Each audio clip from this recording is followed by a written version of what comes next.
Notre Seigneur Jésus est ressuscité, il a vaincu la mort, les vivants, puis on peut applaudir.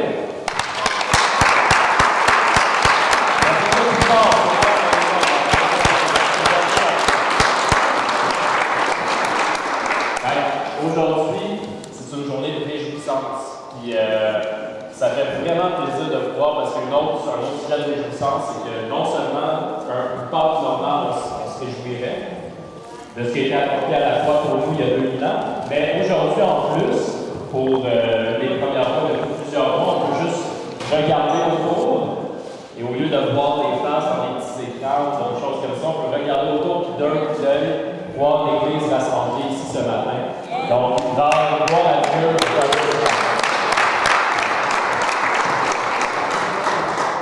Donc, ce matin, la prière, en fait, c'est qu'on puisse vraiment se réjouir ensemble, que ce soit une journée de réjouissance. Je vous partage un verset aussi. Ma femme, elle disait que c'est comme un cantique qu'il chantait quand il était petit. Moi, je ne le connaissais pas. Mais est-ce qu'il y a des gens qui connaissent Philippiens 4.4?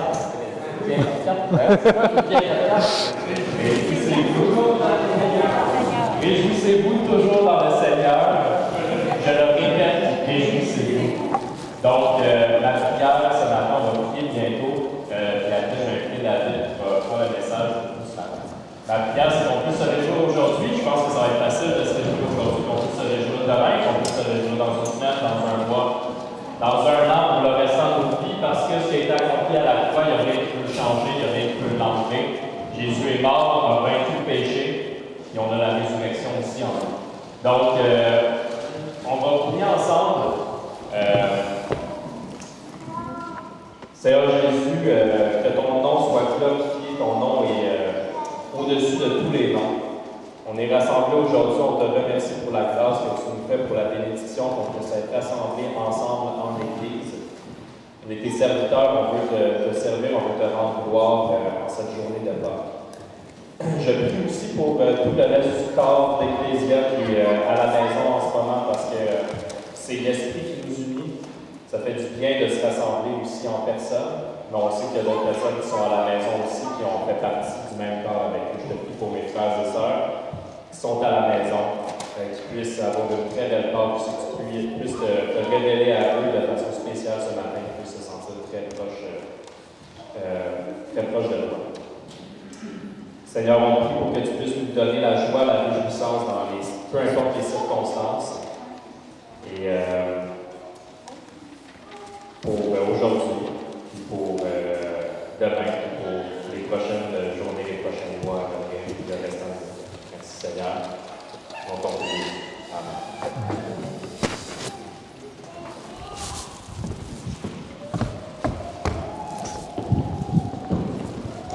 On fait un test de son en même temps. Il faut que je me démute.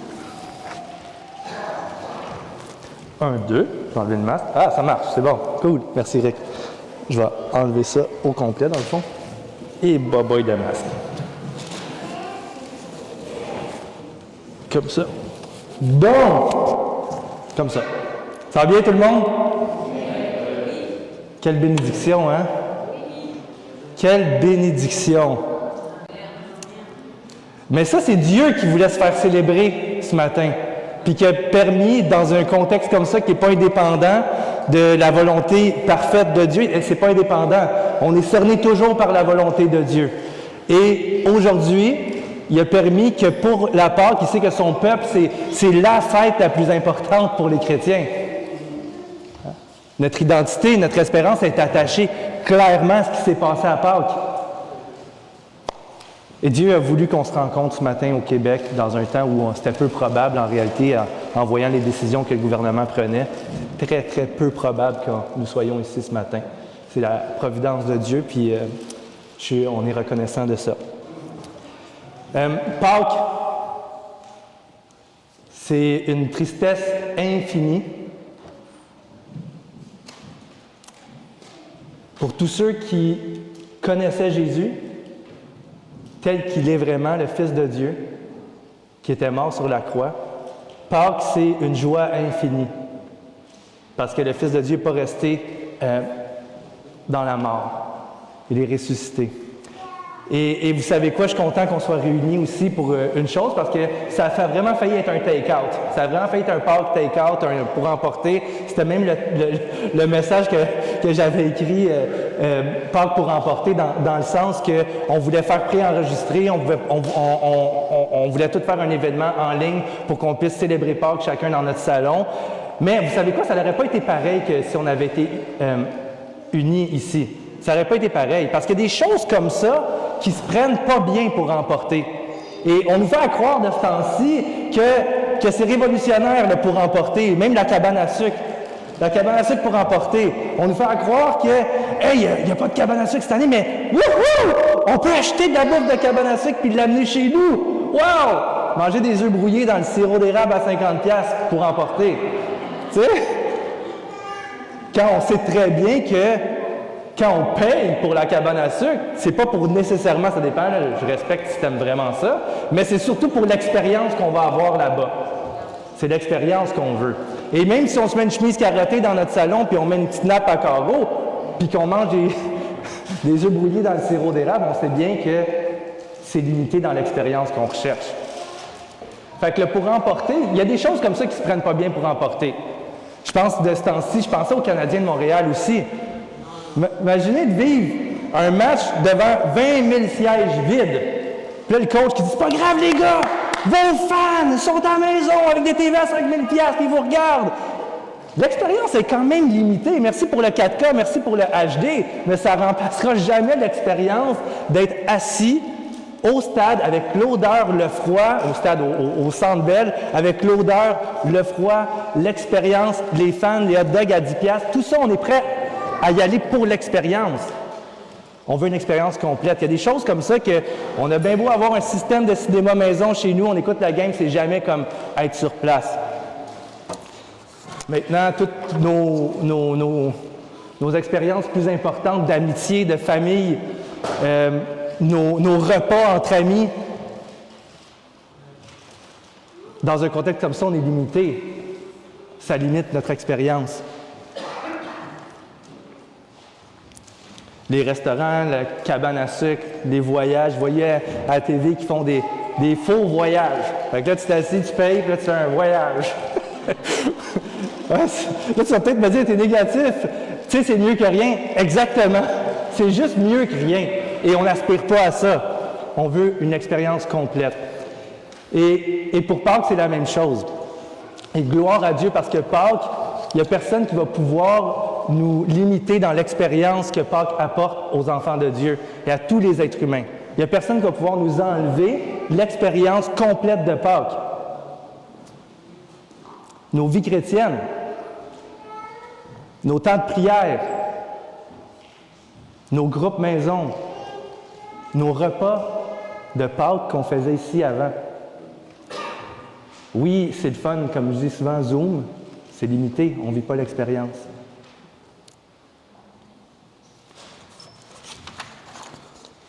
Et je sais que plusieurs, peut-être vous à la maison, disent « Ah, c'était le fun d'être en pitch à la maison et écouter la prêche. » Tu sais, on n'est pas obligé de sortir de chez nous. C'est le fun, ça a des beaux côtés, mais ça reste que c'est limité, puis c'est pas à ça qu'on aspire. Parce que Pâques, dans sa nature, ça signifie une expérience complète. Ça signifie une œuvre entière pour vivre une vie complètement transformée par qu'est-ce que Pâques apporte.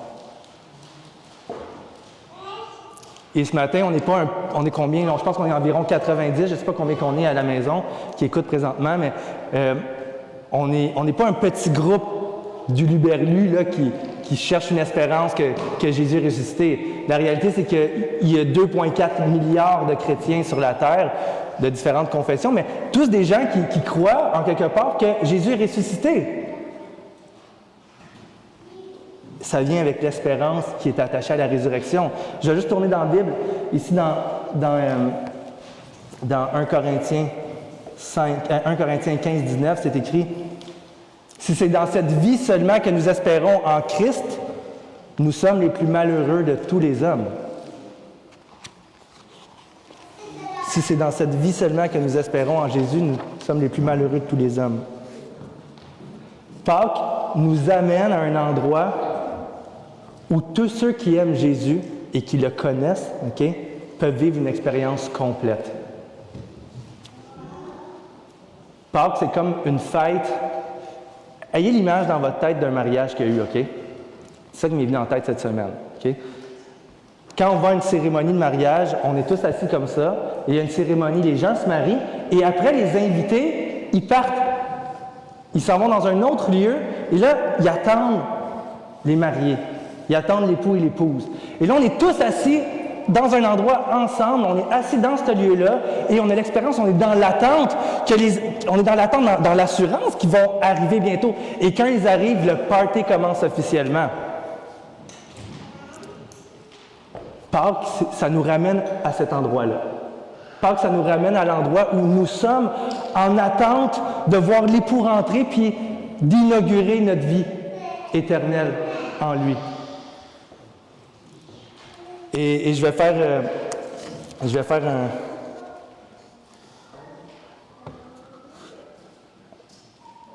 un petit apport, là. Je revenais.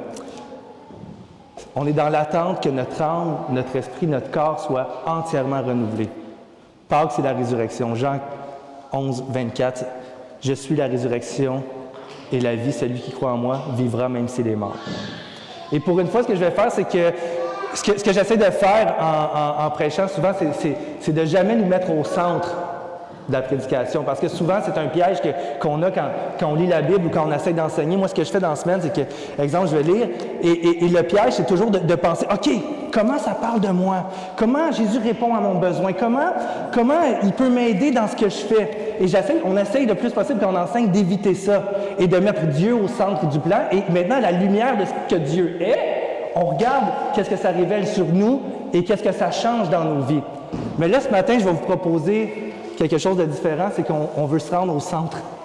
Pas comme les nombris du monde, mais on veut se rendre au centre du plan de Dieu. On va prendre le chemin qui va nous amener au centre. Et d'après vous, le chemin que je vous propose ce matin, c'est quoi? Qu'est-ce qui nous amène au centre du plan de Dieu? Qu'est-ce qui fait qu'on se rend au milieu, au cœur de ce que Dieu voulait?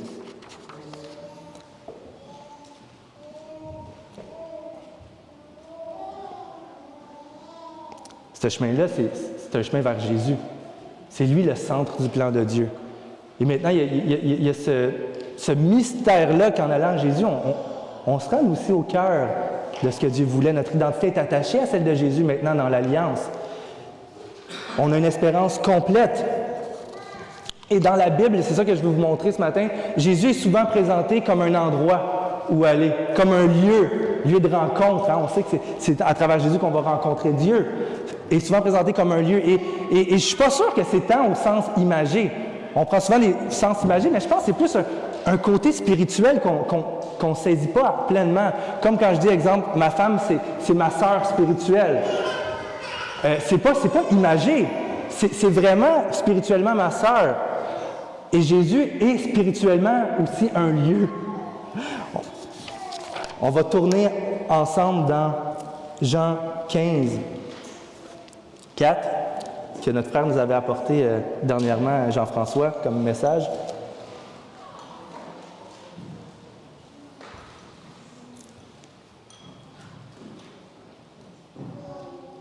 Demeurez en moi et je demeurerai en vous, comme le serment ne peut de lui-même porter du fruit s'il ne demeure attaché au cep. Ainsi, vous ne le pouvez non plus si vous ne demeurez pas en moi. Jésus est un lieu où on va demeurer. C'est un lieu où on reste. C'est un lieu où on s'installe pour de bon. Psaume 18, « L'Éternel est ma forteresse, mon rocher, mon libérateur. Il est mon Dieu, le roc solide, où je me réfugie. » Où je me réfugie. Il est mon sauveur tout-puissant, mon rempart et mon bouclier.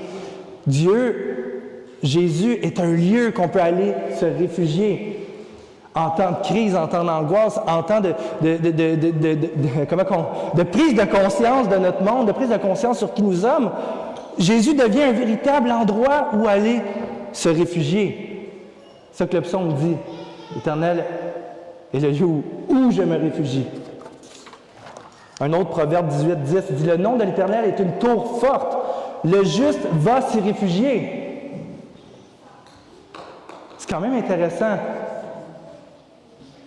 C'est pas comme un genre de take-out, là. C'est une expérience complète, qu'on a le droit d'aller s'asseoir en présence de Dieu. Dans le livre d'Hébreux, c'est écrit quelque chose de quand même puissant, Hébreux 4, 10, 11. « Car celui qui entre dans le repos de Dieu se repose de ses œuvres, comme Dieu s'est reposé des siennes. Efforçons-nous donc d'entrer dans le repos de Dieu. » Et là, il y a toute une théologie derrière ça, mais le repos de Dieu dans la Bible, c'est imagé, c'est Jésus le repos de Dieu. C'est en Jésus qu'on se repose du poids du péché, qu'est-ce qui nous séparait de Dieu. C'est en Jésus qu'on va reposer notre conscience lorsqu'elle est affectée par ce qu'on a fait. On sait que Jésus prend sur lui le fardeau du péché. Il prend sur lui. Il nous libère. On se repose. C'est en Jésus qu'on se repose aussi de nos œuvres. De toujours être constamment de dire, OK, est-ce que j'ai atteint? Est-ce que je suis assez une bonne personne? Est-ce que j'en fais assez pour être aimé? Non, Jésus vient enlever ça. Il nous donne son repos. C'est un endroit où on va se reposer. Jésus. C'est un endroit où on entre. C'est un endroit où on se réfugie. C'est un endroit où on se repose. Et c'est un endroit qu'on va s'enraciner aussi. L'apôtre Paul, il dit « Enracinez-vous dans l'amour de Christ ». C'est un endroit qu'on vient s'établir.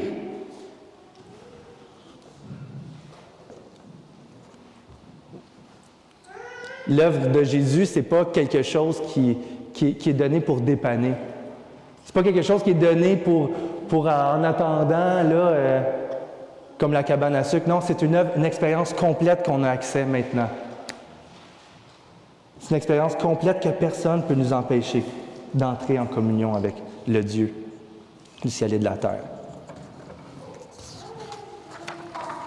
Et toutes ces choses-là, frères et sœurs, restent des concepts. Hein? Ça reste des concepts de dire, OK, mais tu proposes un lieu, puis tu sais, mais comment qu'on fait pour y aller s'il n'est pas visible, si on ne peut pas le toucher, si on ne peut pas le prendre? Ça reste des concepts, non? Des concepts spirituels. Et oui, la Bible est remplie de concepts comme ça. Et ce lieu-là n'est pas accessible. Il n'est pas accessible si on n'a pas la chose pour pouvoir entrer dans ce lieu-là, pour aller à Jésus, pour aller demeurer en lui, pour aller se réfugier. Le lieu, le concept spirituel, il reste un concept tant et aussi longtemps que Dieu ne donne pas la foi qui vient avec. Ça prend la foi pour que ça devienne quelque chose de tangible pour chacun de nous, une expérience complète. Or, la foi est la ferme, écoutez le paradoxe, la ferme assurance des choses qu'on espère, une démonstration de celles qu'on ne voit pas. C'est profond philosophiquement. C'est la démonstration des choses qu'on ne voit pas. C'est dire à Dieu, Seigneur, je veux entrer dans ce repos-là, mais je ne sais pas comment. Je veux pouvoir aller me réfugier, Seigneur, où tu me dis d'aller me réfugier, mais je ne sais pas comment. Donne-moi ce qu'il faut. Combien de nous avons fait ça maintenant, hein? Nous avons demandé à Dieu. On veut ça. Et Dieu a donné ce qu'il fallait. Il est venu déposer dans notre cœur la foi. Et Jésus est devenu quoi à ce moment-là pour nous? Il est devenu un véritable endroit. Un refuge. Il est devenu un véritable endroit où on pouvait entrer dans son repos. Il est devenu un endroit où on pouvait vivre une expérience complète, bien que imparfaite pendant qu'on marche sur terre, une expérience complète en espérance. C'est là que l'image de la salle de réception que j'avais avait pris tout son sens, parce qu'on est dans le lieu maintenant où on est dans l'attente, on est dans l'espérance, on est dans l'espérance. Et le mot espérance dans la Bible, c'est pas comme on le dit toujours. C'est pas comme j'espère de vieillir en santé. C'est pas ça. La Bible dit que c'est en espérance que nous sommes sauvés. On va juste nuancer qu'est-ce que ça veut dire. Dans Romains 8, c'est écrit « Mais nous aussi, qui avons les prémices, les premiers fruits de l'Esprit, nous aussi nous soupirons en nous-mêmes en attendant l'adoption, la rédemption de notre corps, car c'est en espérance que nous sommes sauvés. Or, l'espérance qu'on voit n'est plus une espérance. Ce qu'on voit, on ne peut plus l'espérer. Mais si nous espérons, ce que nous ne voyons pas, nous l'attendons avec persévérance. » Le mot espoir dans nos vies est souvent lié à quelque chose de différent. Hein? J'espère vieillir en santé. On espère la paix dans le monde. Mais quand on dit ça, on est en train de dire, on sait très bien que ce n'est pas assuré. Hein? J'espère que ça va bien aller, mon examen. J'espère réussir mon cours de conduite. C'est pas l'espérance dans la Bible. Je pense que ceux qui, je ne sais pas si Larissa et Robinson sont ici, mais eux, Alejandro est là, mais eux, les Espagnols, ils ont un mot pour attendre, c'est esperar, le verbe, et esperar, ça communique le concept biblique de l'espoir. Dans le grec, c'est ça. C'est l'attente, c'est la ferme assurance. On attend que ça l'arrive.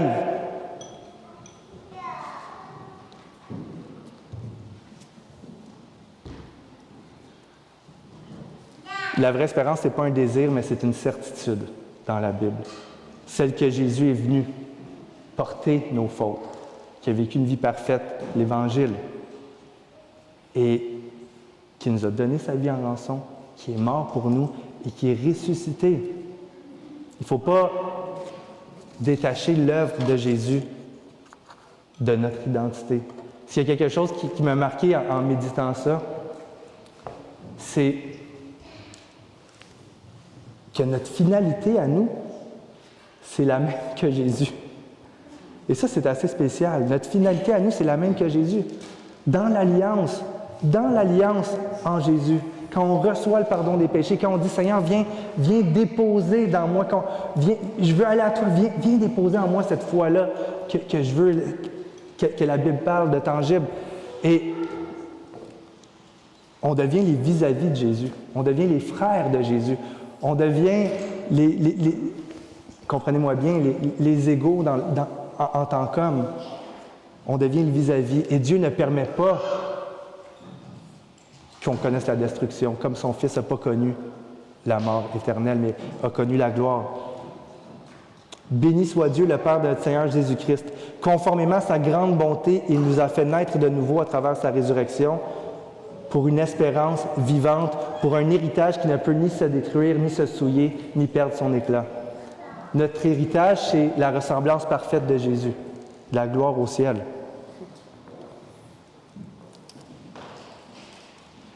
Pâques, c'est une expérience complète, qu'on accepte tous les jours. Et on lutte beaucoup, Julie puis moi, de ce temps-ci, justement, sur « Ah, c'est-tu poche? » Et c'est comme si cette espérance-là perdait son éclat. Si on n'est pas dans le lieu, si on n'est pas en Jésus bien enraciné, si c'est la ferme assurance des choses qu'on espère, si on n'est pas enraciné là. Et ce qui est aussi bizarre et incroyable en même temps, c'est que Jésus est un lieu qu'on va, OK? Mais nous sommes un lieu que Dieu vient aussi. On voit ça à plusieurs endroits dans la Bible, où l'image, c'est un peu comme on dit, on veut aller à Dieu, comme si Dieu se tenait là, et là, on marche vers Jésus, on marche vers la croix pour recevoir le pardon. Et on marche, on est allé à lui, on a avancé, on a obéi, et quand on est près de Dieu, Dieu fait l'autre pas, puis il nous prend. Je vais retourner dans un texte, dans Jean 14, 23. Jésus lui répondit, « Si quelqu'un m'aime, il gardera ma parole, et mon Père l'aimera. Nous viendrons à lui, et nous ferons notre demeure chez lui. » Même en temps de COVID, il n'y a personne qui peut empêcher de s'asseoir à table avec notre Sauveur. Apocalypse 3, 20. « Voici, je me tiens à la porte, je frappe. Si quelqu'un entend ma voix et ouvre, j'entrerai chez lui, et je souperai avec lui. » Il y a cette expérience-là complète qui ne se prend pas pour emporter. C'est un lieu de rencontre, notre Sauveur. Je vais terminer maintenant en prière. Je vais inviter les musiciens, Étienne et Chris.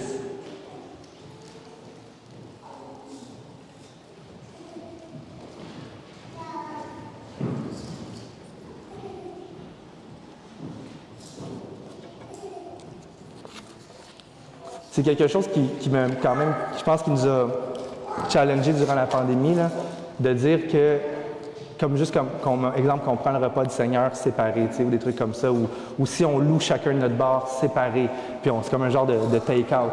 Mais en réalité, on se rend compte vraiment que notre lieu de communion, c'est Jésus-Christ. Il n'y a rien de plus fort que ça. Donc, on va prier ensemble en terminant. Seigneur, merci parce que, justement, on est à ta rencontre. Seigneur, tu es venu à notre rencontre aussi. On est dans l'attente que tu arrives, que tu nous fasses entrer dans ton party, que tu nous fasses entrer, Seigneur, dans l'éternité, que tu restaures nos corps, nos âmes, que tu restaures notre esprit pour l'éternité, Seigneur. Et ça, c'est une assurance, Père, qu'on a.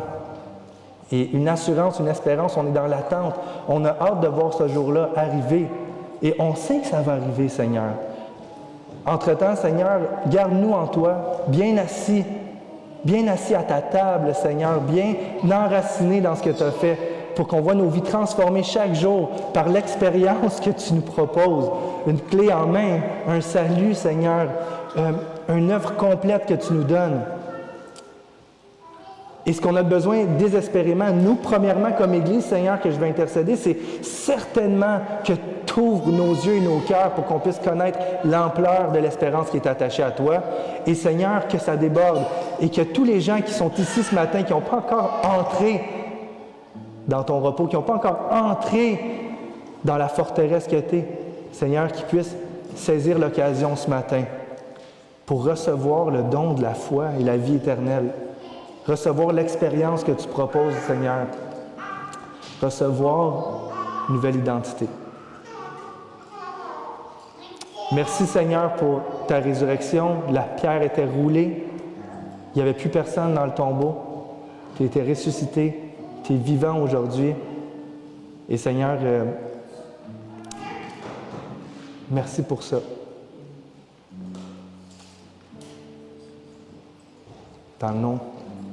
Dans ton nom que je prie. Amen.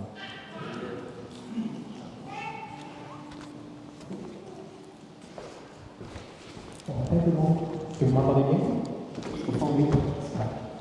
Je m'entends pour vous. Je t'ai pas bien. Je pensais que ce matin, on avait une expérience un peu bizarre. Puisque c'est aussi longtemps qu'on est réunis aussi nombreux, qu'on a pas de mesures à respecter. Et franchement, je trouve ça relativement normal dans la matinée. Peut-être parce qu'on n'est pas fait pour vivre chacun de notre bord, mais on est fait pour vivre ensemble. Puis, quand tu connais la foi, quand tu connais Dieu, c'est juste normal de mettre à lui, c'est les deux. Alors, on ne peut pas chanter ce matin, pas de parole affichée, juste moi qui peux chanter, c'est comme une privilège. Chanter quand même dans notre cœur, ajouter murmurer dans